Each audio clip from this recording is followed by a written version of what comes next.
Assalamu alaikum wa rahmatullahi wa barakatuh. Bugünkü ders 3. ders الدرس الثالث الحروف المقطعة. Bu ders saatimizdə muş hərflərin əsli oquluş halını, yəni Quran-ı Kərimdəki bəzən surələrin başıda başlanan vaxtda muş hərflərinki birikmesi keldi. Bunu öz əslilə oquyumuz. Lakin başqa yerlərdə bolsa ya a yoki i yoki u şəkildə oquldu. Bu halda bolsa öz əsli halında oquldu və 6'lik miqdarda so'zish vacib hisoblanadi. Biz dərsimizni başlayalım. Bismillahirrahmanirrahim. Alif lam mim. Qaraydigan bo'lsak, bu lamniki mimsi var. Shundoq lam deb mim bilan oxirlashdi. Bu mim bilan ma mim ikkisi ulinib keldi o'qilgan vaqtda ayirib etmaymiz. Lam mim deb. Alif lam mim sad.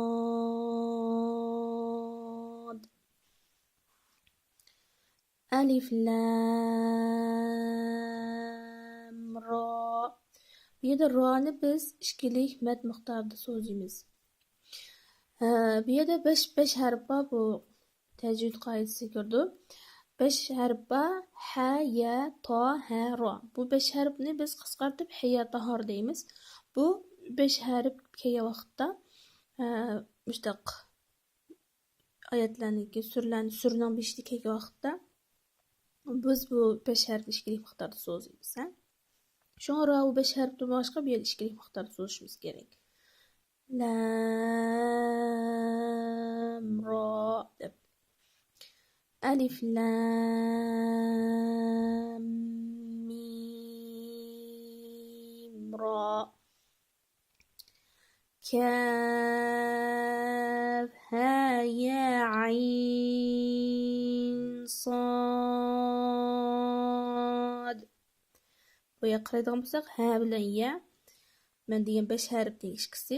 Shu buni biz ishkilik miqdorida so'zlashimiz kerak. Ha ya deb qo'ysak bo'lmaydi. Ha ya deyishimiz kerak, ishkilik miqdorida so'zib. Buni qaraydigan bo'lsam, to bilan ha keldi. To bilan ha bo'lsa, men degan hiya tahor. Ha, ya, to, ha, ro harfidagi ishkisi shu. Shunga bu har birisini ishkilik miqdorida so'zib o'qish kerak, Toha Toha Tasin Mim Tasin Mim Tasin Yasin. Ben diyeyim 5 harfini birisi ta. Yani birisi ya. Şu an işkili miqdorda so'zlash kerak her ishkilisi. Sad. Hamim.